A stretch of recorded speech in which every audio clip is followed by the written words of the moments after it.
Hello guys, welcome back to my channel Niti study class.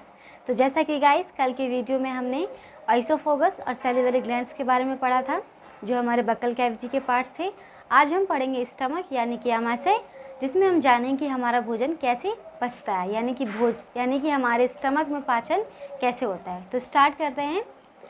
तो पहले हम ये समझ लेते हैं कि जो मुंह से आया हुआ भोजन होता है, जो हमारे ग्रास नली से भोजन हमारे स्टमक में आता है, वो पूरी तरह से पचा नहीं होता, वो पूरी तरह से डाइजेस्ट नहीं। तो वो जो भोजन हमारा डाइजेस्ट नहीं हुआ होता है उसे हम बोलस बोलते हैं। यहाँ मैं लिख देती हूँ, बोलस कहते हैं उसे, ठीक है।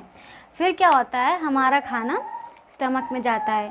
तो स्टमक में क्या होता है, हमारे स्टमक में जो हमारा भोजन होता है वो सबसे अधिक समय तक कहाँ रुकता है, हमारे स्टमक में, आमाशय में। मैक्सिमम 3 से 4 घंटे तक जो भोजन होता है वो हमारे पेट में रहता है। तो जो हमारा आमाशय होता है उसके 3 भाग होते हैं। पहला होता है कार्डियक, दूसरा फंडिक और तीसरा होता है पाइलोरिक। तो जो हमारा कार्डियक होता है, यहाँ मैंने अलग से फिगर बनाया है, देख लीजिए। ये पहला भाग, ये दूसरा और ये तीसरा। तो जो हमारा कार्डियक होता है वो हमारे स्टमक का यानी हमारे आमाशय के सबसे ऊपरी भाग होता है। जैसे ही हमारा भोजन आमाशय में जाता है तो वहाँ से HCl निकलने लगता है। तो जो ये HCl होता है यानी कि हाइड्रोक्लोरिक एसिड, इसका pH 2 होता है और ये बहुत ही ज़्यादा अम्लीय होता है। इसका क्या काम होता है, ये हमारा भोजन को अम्लीय बना देता है। तो जैसे ही हमारा भोजन हमारे स्टमक में गया तो HCl क्या करता है, हमारे भोजन को अम्लीय बना देता है और इसको छोटे छोटे टुकड़ों में तोड़ देता है। अब जैसे कार्डियक इसका पहला पार्ट, तो हम इसे कार्डियक क्यों बोलते हैं, क्योंकि जो हमारा पेट होता है, जो इसका ऊपरी भाग होता है वो हमारे हृदय के करीब होता है, इसलिए इसे कार्डियक बोलते हैं। तो फिर इसमें क्या होता है, तो ये जो हमारा कार्डियक होता है इसमें इससे HCl निकलता है। और जो इसका काम क्या होता है, ये हमारे बैक्टीरिया को, ये भी जीवाणुनाशी होता है, मतलब ये बैक्टीरिया को नष्ट करता है। कैसे, मतलब वो बैक्टीरिया जो हमारे मुंह में लाइसोसोम एंजाइम से नहीं मरे थे, जो बच जाते हैं, कीटाणु जो नहीं मरते, बहुत ज़्यादा ढीठ होते हैं, तो उन कीटाणुओं को कौन मारता है, HCl ख़त्म करता है उन्हें। तो जो हमारा कार्डियक होता है ये हमारे आमाशय का सबसे ऊपरी भाग होता है। इसमें HCl का निर्माण होता है, यानी HCl निकलता है जो हमारे पाचन में सहायक होता है और ये हमारे भोजन को अम्लीय बनाता है और ये जीवाणुनाशी होता है। और ये क्या करता है, ये हमारे भोजन को बहुत ही छोटे छोटे टुकड़ों में तोड़ता है, जिससे क्या होता है, जो हमारा पाचन होता है वो आराम से हो जाता है। नेक्स्ट हमारी हेडिंग है फंडिक। इसमें क्या होता है, इसमें कांटेनुमा संरचना होती है। जो कांटेनुमा संरचना होती है उसे हम क्या बोलते हैं, रूजी।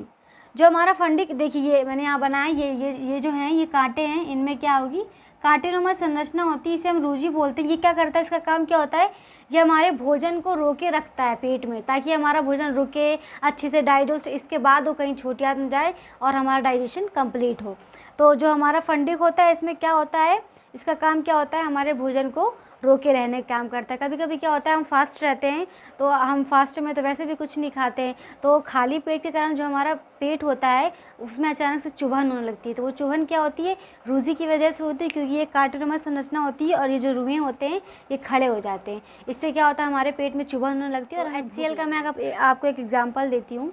जैसे कभी कभी आप सबने गौर किया होगा कि हम खाना खाते हैं, ठीक है, हमने कुछ भी खाना खाया, कुछ भी खाया, रोटी हो, दाल हो, कुछ भी, खीर चावल, कुछ भी हमने खाया, तो जैसे हम बहुत ज़्यादा खा लेते हैं तो हमें वोमिटिंग होती है। तो खाते तो हम रोटी दाल सिंपल खाना है, कड़ू तीखा मीठा, पर जब हमें उल्टी होती है तो वो कैसी होती, खट्टी होती। क्यों होती है, वो HCl के कारण ही होती है, क्योंकि जो हमारा HCl होता है, जो हमारा कार्डियक में होता है, वो हमारे खाने को अम्लीय कर देता है, यानी कि खट्टा कर देता है, जिससे जो हम वोमिटिंग करते हैं वो बहुत ज़्यादा खट्टी होती है। क्या होता है, हमारे नाक में जलन होने लगती है। तो जो हमारे जलन का कारण होता है वो क्या होता है, HCl यानी कि हाइड्रोक्लोरिक एसिड। ये बहुत ही ज़्यादा एसिडिक होता है, आप सब जानते होंगे। नेक्स्ट हमारी हेडिक है पाइलोरिक। इसमें क्या होता है, इसमें गैस्ट्रिक ग्लैंड होती है, जिसे हम हिंदी में जठर ग्रंथि कहते हैं, और इस जठर ग्रंथि से गैस्ट्रिक जूस निकलता है, यानी कि जठर रस। और जो जठर रस होता है ये 2 प्रकार के एंजाइम से मिलकर बना होता है। पहला होता है हमारा रेनिन और दूसरा होता है हमारा पेप्सिन। तो जो हमारा रेनिन होता है वो हमारे दूध को दही बनाता है। कैसे, जैसे आपने देखा होगा बच्चे जब छोटे होते हैं जब उन्हें दूध पिलाओ, जब वो उल्टी करते हैं तो वो दही उल्टी करते हैं। तो जो हमारा रेनिन होता है उसका यही काम होता है, वो हमारे दूध, तो जो हमारा रेनिन होता है वो हमारे दूध को दही में बदल देता है। एग्जाम्पल मैंने आपको दिया। सेकंड एग्जाम्पल क्या होता है, मतलब जब हमारा बुढ़ापा आता है तो हम डॉक्टर के पास जाते हैं, हम बोलते हैं हम दूध खाते हैं, दूध नहीं पच रहा है। दूध क्यों नहीं पचता? क्योंकि हमारे जो पेट की जो कैपेसिटी होती है वो कम हो जाती है बुढ़ापे में। तो डॉक्टर हमें दूध की जगह दही खाने की सलाह देते हैं। तो जो रेनिन का काम होता है, और वैसे भी दही हमारी बॉडी के लिए काफ़ी फ़ायदेमंद है। दूध दही दोनों ही फ़ायदा करते हैं, तो सबको अपने हिसाब से खाना चाहिए। किसी भी चीज़ की अधिकता हमारी बॉडी के लिए बहुत ही ज़्यादा हानिकारक होती है। तो जो रेनिन होता है उसका हमारा काम क्या होता है, दूध को दही में परिवर्तन करता है। इसके बाद जो हमारी पेप्सिन एंजाइम होता है, पेप्सिन क्या करता है, ये प्रोटीन का पाचन करता है और हमारे प्रोटीन को पेप्टोन में तोड़ता है। तो जो हमारा पेप्सिन हुआ वो प्रोटीन का पाचन करता है और प्रोटीन को पेप्टोन में तोड़ देता है। तो आज हमने क्या समझा, स्टमक यानी कि जो हमारा अनपचा हुआ भोजन हुआ उसको हम बोलस बोलते हैं। मतलब जो हमारे ग्रॉस नली से भोजन हमारे स्टमक में आता है जो पूरी तरह से पचा नहीं होता है उसे हम बोलस बोलते हैं।